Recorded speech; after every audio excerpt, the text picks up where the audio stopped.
PF के अगर आप मेंबर हो तो आपको इस बात का बहुत ध्यान रखना है कि पीएफ ने अब जो ईडीएलआई बेनिफिट मिलता था, जो पहले 5 लाख रुपए था, वो बढ़ा के अब 7 लाख रुपए कर दिया है। आज के इस वीडियो में दोस्तों हम बात करेंगे कि ईडीएलआई क्या है, उसके बेनिफिट्स क्या क्या है, उसमें कौन एलिजिबल है और कौन एलिजिबल नहीं है, और उसकी प्रोसीजर क्या है, वो किस तरीके से हम क्लेम करते हैं। तो आज की इस वीडियो को आप पूरा एंड तक देखिए दोस्तों, जिसमें हम इन सारे टॉपिक पे डिटेल में बात करेंगे कि ईडीएलआई क्या है और उसके बेनिफिट किस तरीके से ले सकते हैं। वीडियो की शुरुआत करें उससे पहले मैं बता दूं कि मेरा नाम राकेश है और मैं एचआर रिलेटेड वीडियोस बनाता हूं। जो भी मेरे इस चैनल पे नए हैं, जो वीडियो मेरा पहली बार देख रहे हैं, उन सभी से मेरी रिक्वेस्ट है कि आप चैनल को सब्सक्राइब ज़रूर कीजिए, ताकि चैनल को मोटिवेशन मिलता रहे और हमें और भी आइडियाज़ मिले कि हमें अपनी चैनल को किस तरीके से ग्रो करना है। दोस्तों, आज हम लोग आपको डिटेल में बताएंगे कि ईडीएलआई क्या है और उसके बेनिफिट्स क्या क्या है। दोस्तों, वीडियो में आगे बढ़े उससे पहले मैं आपको कुछ डाउट्स है जो क्लियर करता हूँ। सबसे पहले तो मैं आपको ये बताना चाहता हूँ कि ईडीएलआई है क्या। ईडीएलआई का फुल फॉर्म होता है employ deposit link insurance scheme. दोस्तों, ये एक पार्ट है अपने पीएफ के जो बेनिफिट्स है उसका। पीएफ में टोटल 3 बेनिफिट्स मिलते हैं।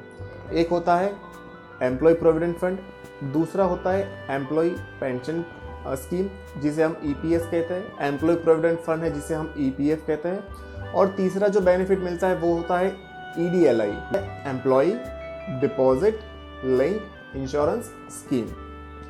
दोस्तों, इसका जो कंट्रीब्यूशन होता है वो आइडियली कौन पे करता है। आपके मन में सबसे पहला सवाल ये आएगा कि हमें ईडीएलआई के बेनिफिट मिलते, लेकिन ईडीएलआई का प्रीमियम बनता होगा।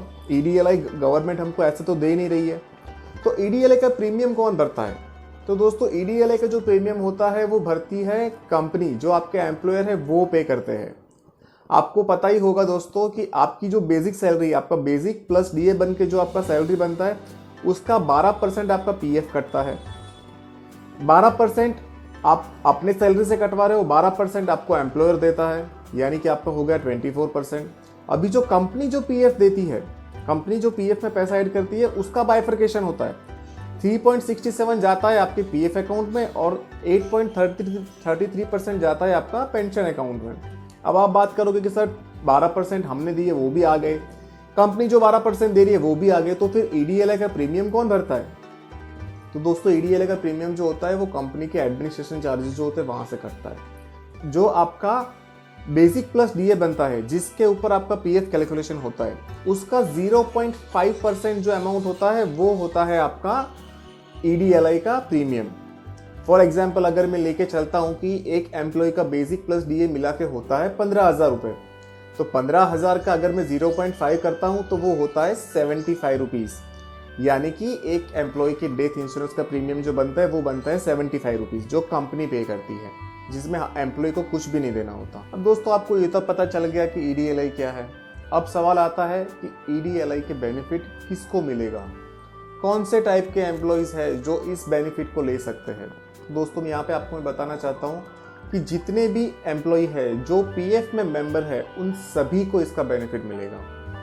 जी हाँ फ्रेंड्स, जितने भी एम्प्लॉय है जिसका पीएफ कट रहा है, उन सभी को ये बेनिफिट मिलेगा। उसमें कुछ और कंडीशंस है कि आपको मिनिमम 12 मंथ्स का आपका एक टेन्योर होना चाहिए कंपनी के साथ। अगर 12 महीने से ज़्यादा है तो आपको कितना मिलेगा, और 12 महीने से कम है तो कितना मिलेगा, उसके लिए हम बाद में बात करेंगे। अभी हम आगे बढ़ते वीडियो में कि इसका कैलकुलेशन किस तरीके से होता है।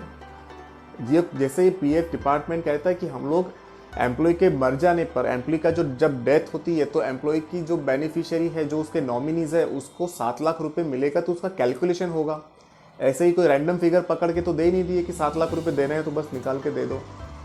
तो उसका कैलकुलेशन फ्रेंड्स ये बनता है कि पहले क्या था, 2020 फरवरी 2020 से पहले जो था उसमें ऐसा था कि आपकी जो बेसिक प्लस डीए आपका जो बनता है, उसका 30 टाइम्स जो कैलकुलेशन होती है उस पर आपको बेनिफिट मिलता था।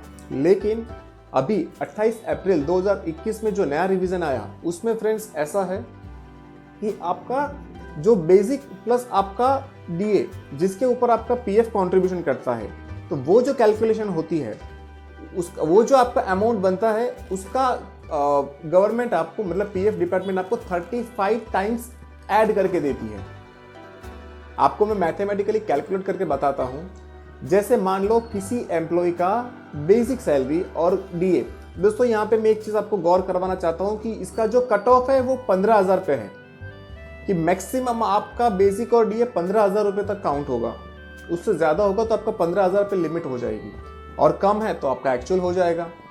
तो अब हम बात करते हैं कि अगर आपका बेसिक और डीए मिला के आपका हो रहा है 15,000 रुपये, जो कि हम लोग हायर साइड पे लेके चलते हैं, तो आपका 15,000 इंटू 35 टाइम्स, मतलब 15,000 इंटू 35, तो आपका टोटल बनेगा 5,25,000 रुपये।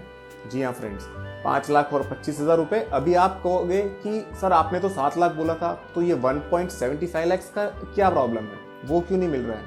उसका कैलकुलेशन क्या है दोस्तों? ये जो 1.75 लाख है वो कैलकुलेशन इस तरीके से बैठता है कि आपने जितना भी टाइम जॉब किया, आपका जितना भी पीएफ आपके अकाउंट में डिपॉजिट हुआ था, वो टोटल पीएफ जो बनता है उसका 50% आपको मिलेगा आपके ईडीएलआई में।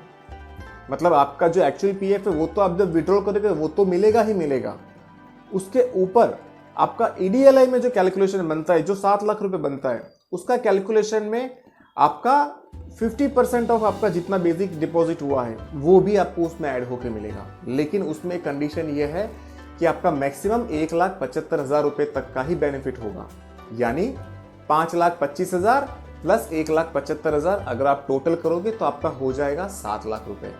जी हाँ फ्रेंड्स, ये बेसिक कैलकुलेशन है कि पीएफ में ईडीएलआई के जो कैलकुलेशन है, ईडीएलआई की जो बेनिफिट है, उसमें 7 लाख रुपए किस तरीके से मिलते हैं। दोस्तों आपने कैलकुलेशन तो समझ ली, अब आता है कि आपने समझ लिया इसके बेनिफिट क्या है, इसमें एलिजिबल कौन कौन होता है, ठीक है। अब हमें इसका क्लेम करना है, तो हम किस तरीके से क्लेम कर सकते हैं? दोस्तों क्लेम करने के लिए आपको कुछ बातों का आपको बहुत ही मतलब बारीकी से ध्यान रखना होगा। बातें क्या होती है?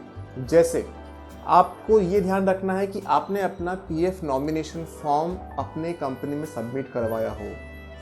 सबसे इंपॉर्टेंट चीज़ है दोस्तों, इस बात पे ध्यान दीजिएगा। आपने अपना इंश्योरेंस का जो अपना पीएफ नॉमिनेशन का जो फॉर्म है वो आपने अपने एम्प्लॉयर को सबमिट करवाया हो, या फिर आपने अपना पीएफ नॉमिनेशन ऑनलाइन फिल किया हो।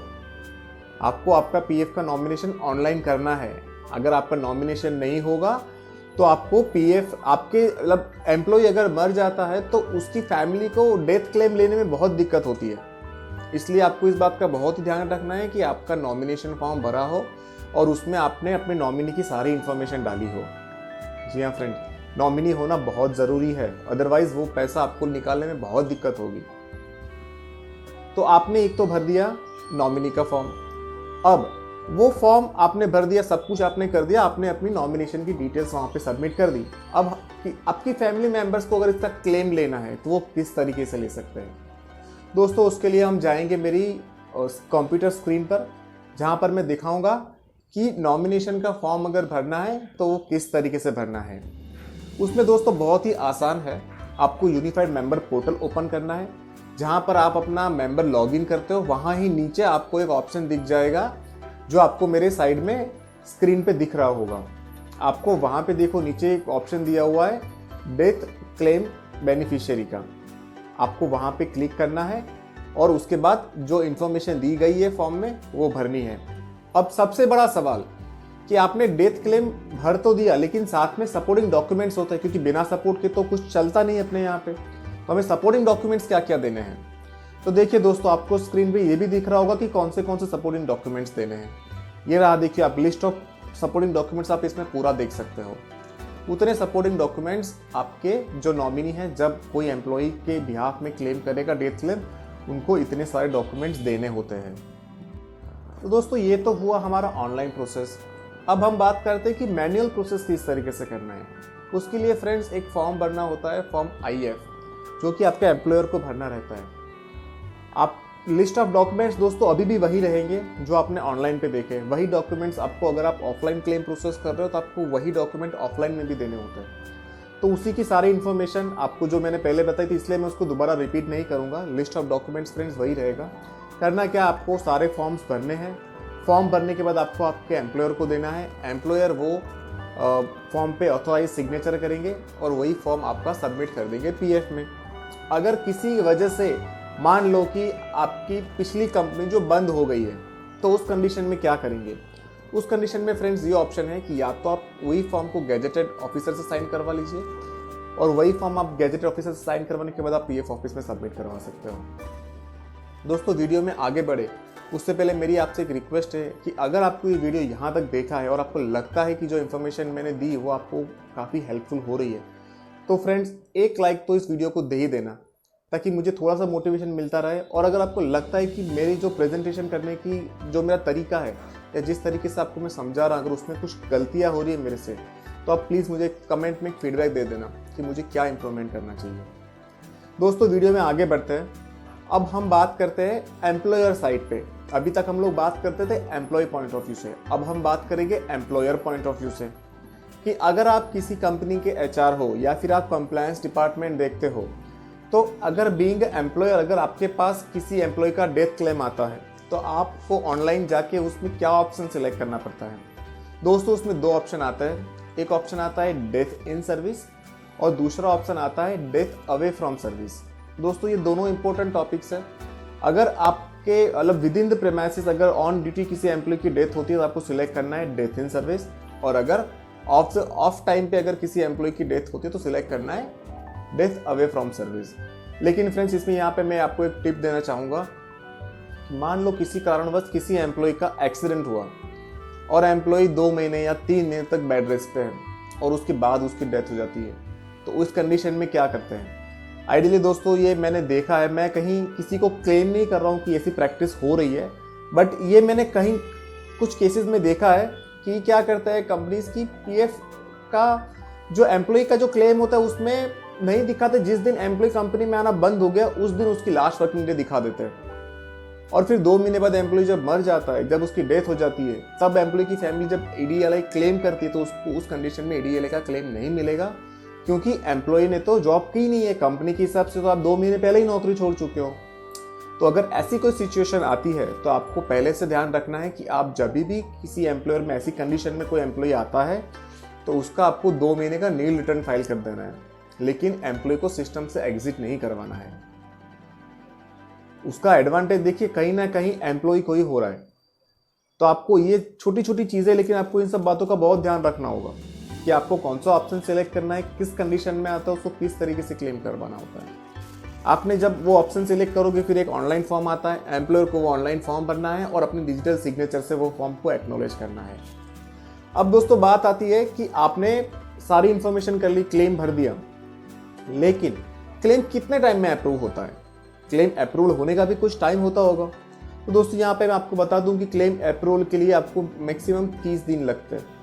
अगर 30 दिन तक आपका पीएफ का पैसा, जो भी नॉमिनी है, अगर उस नॉमिनी को उस 30 दिन में अगर पैसा नहीं मिलता तो पीएफ डिपार्टमेंट की ओर से उसे 12% का रेट ऑफ इंटरेस्ट भी मिलता है। जी हाँ फ्रेंड्स, लेकिन कंडीशन ये है कि फॉर्म आपकी तरफ से डिले ना हुआ हो, और ये होगा कि फॉर्म में कोई क्वेरी ना हो। सिर्फ प्रोसेसिंग टाइम में अगर डिले हुआ है तो आपको उस पर 12% इंटरेस्ट मिलेगा। और अगर फिर भी आपको पता नहीं लग रहा, आपका क्लेम सेटल नहीं हो रहा है, आपको जानना है कि आपका क्लेम का स्टेटस क्या है, तो आप पीएफ में जाके अपना ऑनलाइन ग्रीवेंस रेज कर सकते हो। अगर आपको ये जानना है कि ऑनलाइन ग्रीवेंस किस तरीके से रेज कर सकते हैं, तो ऊपर दी गई लिंक पे आप क्लिक करोगे तो आपको मैंने अलग से उसके लिए वीडियो बनाया है कि how to raise grievance in EPFO portal, आप वहां पे जाके देख सकते हो।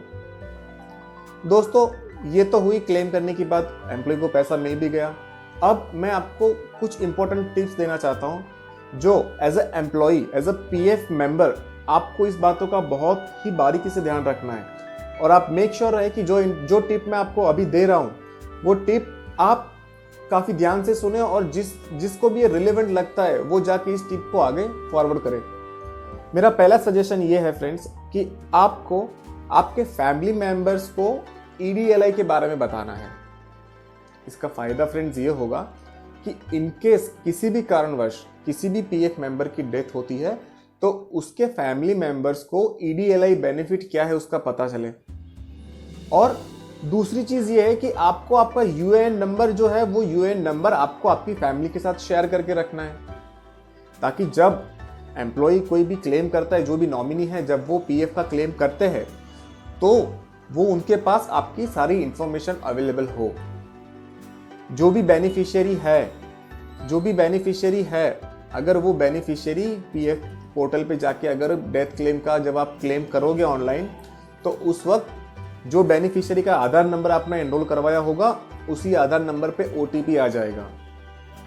तो आपको ये टेंशन लेने की ज़रूरत नहीं है कि एम्प्लॉय की डेथ हो जाती है उसके बाद फिर उसका ओटीपी कौन एक्सेस करेगा। ऐसा नहीं होता। जो बेनिफिशियरी है उसके मोबाइल नंबर पे ये ओटीपी जाता है और वहाँ से फिर वो सारी प्रोसेस शुरू होती है। दोस्तों, वीडियो को यहाँ तक आपने देखा है। अगर आपको लगता है कि वीडियो अच्छा है और आपको हेल्पफुल है तो वीडियो को लाइक कीजिए। और कुछ भी डाउट है, कुछ समझ में नहीं आया, कुछ कैलकुलेशन में इश्यू आ रहा है, कौन से फॉर्म चाहिए, कुछ भी आपको हेल्प चाहिए इसके रिगार्डिंग, तो आप मुझे कमेंट करके पूछ सकते हो। वीडियो को यहाँ तक देखने के लिए बहुत बहुत शुक्रिया। चैनल के साथ जुड़े रहने के लिए थैंक यू सो मच।